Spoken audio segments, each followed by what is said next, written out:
साथियों नमस्कार। शिक्षकों के क्रमोन्नति कोर्ट केस को लेकर इस वक्त की एक बहुत ही महत्वपूर्ण जानकारी मिल रही है। आज हाई कोर्ट में जो शिक्षकों का क्रमोन्नति केस है उसकी अंतिम सुनवाई हो चुकी है और शासन के पक्ष की दलील जो थी वह आज अंतिम रूप उसको दे दिया गया है और इसके बाद हाई कोर्ट के द्वारा फैसले को सुरक्षित रख लिया है। तो आज जो सुनवाई हुई है उसमें क्या कुछ शासन की ओर से दलील दी गई है और क्या कुछ शिक्षकों की तरफ से जो केस दायर किया गया था उनके अधिवक्ता के द्वारा दलील दी गई है, दोनों के बारे में आपको जानकारी दूंगा। जानकारी बताने से पहले आपसे निवेदन है कि अगर आप पहली बार इस चैनल पर आए हैं तो चैनल को सब्सक्राइब जरूर करें, बेल आइकन को प्रेस करके उसको ऑल पर सेट करके रखें, जिससे आपको हमारे द्वारा बनाए जा रहे सभी नए वीडियो के नोटिफिकेशन इस चैनल के माध्यम से लगातार मिलते रहें। तो साथियों, आपको बताना चाहूँगा कि कोर्ट में करीब 1000 से भी अधिक जो याचिकाएं हैं वे क्रमोन्नति को लेकर शिक्षकों के द्वारा लगाई गई थी। सोना साहू मैडम के केस को आधार बनाकर ये सभी याचिकाएं हाई कोर्ट में दायर की गई थी। अब विवाद कहां से शुरू हुआ है, सबसे पहले इसके बारे में आपको बताना चाहूँगा। तो साथियों, 2018 में राज्य सरकार के द्वारा जो शिक्षक हैं उनका संविलियन शिक्षा विभाग में कर दिया, लेकिन जो पूर्व की सेवा है उसको कहीं ना कहीं गणना नहीं किया गया, जिससे बहुत से शिक्षक ऐसे हैं जो क्रमोन्नति से वंचित हो गए। यानी कि एक ही पद पर वे 10 वर्ष उससे भी अधिक की सेवा, किसी का 15 वर्ष, किसी का 20 वर्ष हो चुका था, लेकिन उनको क्रमोन्नति का लाभ नहीं मिला, ना ही उनको पदोन्नति का लाभ मिला। और 2018 में जब राज्य शासन के द्वारा इन शिक्षकों का संविलियन किया गया तो सेवा की गणना 2018 से कर दी गई, यानी कि गिनती फिर 1 से शुरू हो गई। तो ऐसे में कहीं ना कहीं भारी मात्रा में जो शिक्षक थे वे क्रमोन्नति से वंचित हो गए और आज तक उनको क्रमोन्नति का लाभ नहीं मिल पाया है। तो इसके बाद फिर जो सोना साहू मैडम हैं उनके द्वारा हाई कोर्ट में याचिका दायर की गई और उनके द्वारा केस को जीता भी गया और इसके बाद उनको क्रमोन्नति वेतनमान का लाभ मिला, जिससे प्रेरित होकर करीब 1000 से अधिक जो शिक्षक हैं उनके द्वारा उनके केस को आधार बनाकर कई याचिकाएं हाई कोर्ट में दायर कर दी। तो हाई कोर्ट में जो दलील शासन के पक्ष की ओर से दी गई वो ये थी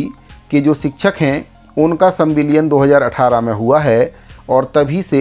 उनकी जो सेवाएं हैं वह शासकीय सेवाएं के तौर पर मान्य की गई हैं और इससे पूर्व की जो सेवा है उसको गणना नहीं किया जाएगा। शासन की ओर से दलील दी गई है कि इसके संबंध में जो नोटिफिकेशन है पूर्व में ही जारी कर दिया गया था कि 2018 के पूर्व की जो भी सेवाएं हैं वे मान्य नहीं होंगी और 2018 के बाद से ही शिक्षकों की जो सेवा है उसको गिना जाएगा और तब से लेकर 10 साल जब शिक्षकों का पूरा होगा तब उनको क्रमोन्नति वेतनमान दिया जाएगा। यानी कि जो 2018 में संविलियन हुआ है तो अगर किसी शिक्षक को क्रमोन्नति वेतन का लाभ मिलेगा तो 2028 में दिया जाएगा।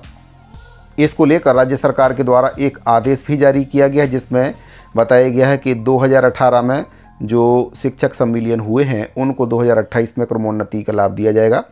वहीं शिक्षकों के द्वारा ये दलील दी गई है कि वे कई वर्षों से सेवा विभाग में दे रहे हैं और उनकी जो पूर्व की सेवा है उसको मान्य किया जाए। जिस प्रकार से सोना साहू मैडम के केस में हाई कोर्ट के द्वारा पहले ही जो आदेश है वह उनके पक्ष में दे दिया गया है, तो उसी तर्ज पर जो बाकी शिक्षक हैं जो उनके ही समान योग्यता रखते हैं उनके द्वारा फिर हाई कोर्ट की शरण ली गई और हाई कोर्ट में उनके द्वारा केस दायर किया गया और उसी केस को आधार बनाकर उनके द्वारा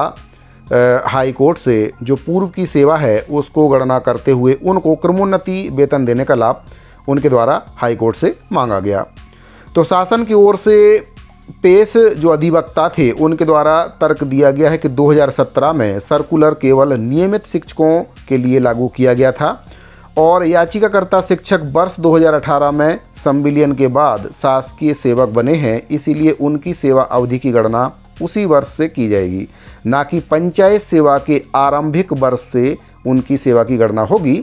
शासन ने यह भी कहा है कि 6 नवंबर 2025 को जारी जीएडी यानी कि सामान्य प्रशासन विभाग के एक परिपत्र में इस विषय को स्पष्ट भी कर दिया गया, जिससे ये भ्रम अब दूर हो चुका है कि क्रमोन्नति किस आधार पर दी जानी है। राज्य शासन ने एक दलील और दी है कि सोना साहू मैडम का जो प्रकरण है, परिस्थितियां वर्तमान याचिकाकर्ताओं की जो परिस्थितियां हैं उससे अलग हैं, पूरी तरह से उनका जो केस है वह अलग है,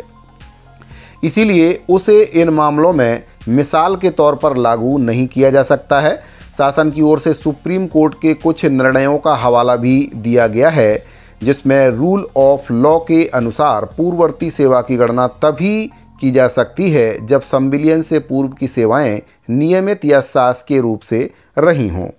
तो सुनवाई पूरी हो चुकी है और सुनवाई पूरी होने के बाद हाई कोर्ट ने कहा है कि सभी पक्ष यदि अपनी दलील को लिखित रूप में प्रस्तुत करना चाहें तो उन्हें इसकी अनुमति दी जाएगी और इसके बाद अदालत उचित समय पर अपना फैसला सुनाएगी। इस मामले का फैसला प्रदेश के हजारों शिक्षकों के भविष्य से जुड़ा हुआ है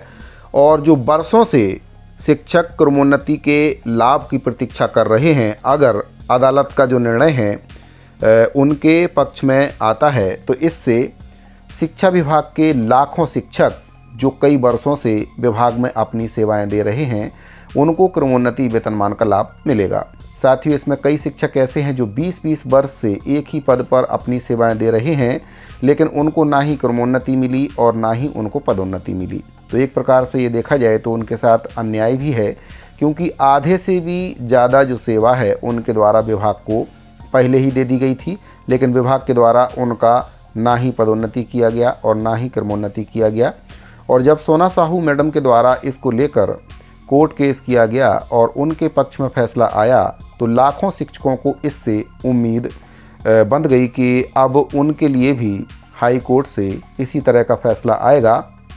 और इसी को लेकर करीब 1000 से भी अधिक जो याचिकाएं थी हाई कोर्ट में लगाई गई, जिसकी आज अंतिम सुनवाई हो चुकी है। दोनों पक्षों की दलील हाई कोर्ट के द्वारा सुन ली गई है, जिसमें शासन पक्ष की ओर से बताया गया कि 2018 के पूर्व की जो सेवा है वह किसी भी तरह से मान्य नहीं हो सकती है, क्योंकि 2018 के बाद ही जो शिक्षक हैं वे शिक्षा विभाग में आए हैं। वहीं पर शिक्षकों की दलील ये है कि वे काफ़ी लंबे समय से विभाग में अपनी सेवाएं दे रहे हैं, चाहे पंचायत विभाग हो या फिर शिक्षा विभाग हो, क्योंकि उनके कार्य की प्रकृति सेम है।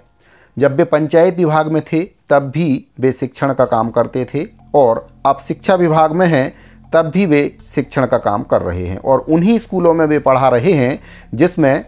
जब वे पंचायत विभाग में थे तब पढ़ाते थे, और अब चूँकि जब वे शिक्षा विभाग में हैं तब भी वे उन्हीं स्कूलों में उसी पद पर अपनी सेवाएं दे रहे हैं। तो कार्य की प्रकृति सेम है।